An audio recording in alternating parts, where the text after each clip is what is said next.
Ako at may mga kaibigan tayo na mga analyst na mga political analyst na yung palatandaan natin ng 2025 elections, napaboto natin ang maraming kabataan. Ang rate o ang turnout ng voters nung 2025 ay kasindami ng turnout ng voters traditionally kapag ka presidential elections. Hindi madalas nangyayari. No, first time na halos katulad ng presidential election ang naging midterm election last May 2025. Pagkatapos nakita natin halimbawa na ang turnout, halimbawa ang resulta ay hindi yung resulta na inaasahan batay sa mga surveys. Na nakondisyon tayong paniwalaan. Oy, wala. So, ngayon ako ang pinanghahawakan ko, Jerry Gracio, ay sige, maaring sa sa trillion peso march o kaya sa Miyerkules, mga kababayan natin. Natanda ko nung mag-cover tayo ng September 21 and November 30, Jerry Gracio. Patungo ako dito.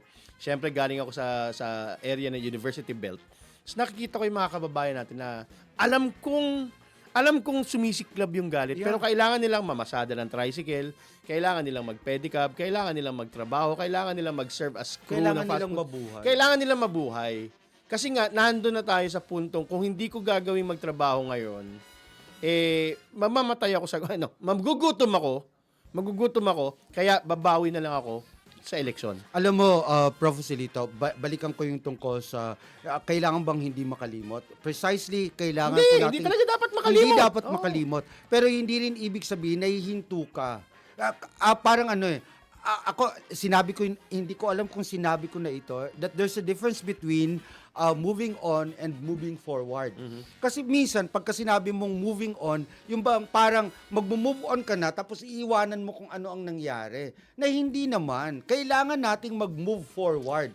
Sa moving forward, gumugora ka pa rin, ginagawa mo ang mga dapat gawin, pero bit-bit mo yung lahat ng mga nangyari sa nakaraan para hindi mo siya makalimutan, para alam mo kung saan ang direksyon mo. Otherwise, kapag kinalimutan mo kung ano ang nangyari, hindi mo alam kung saan ka pupunta. Diba? Tama. So, kaya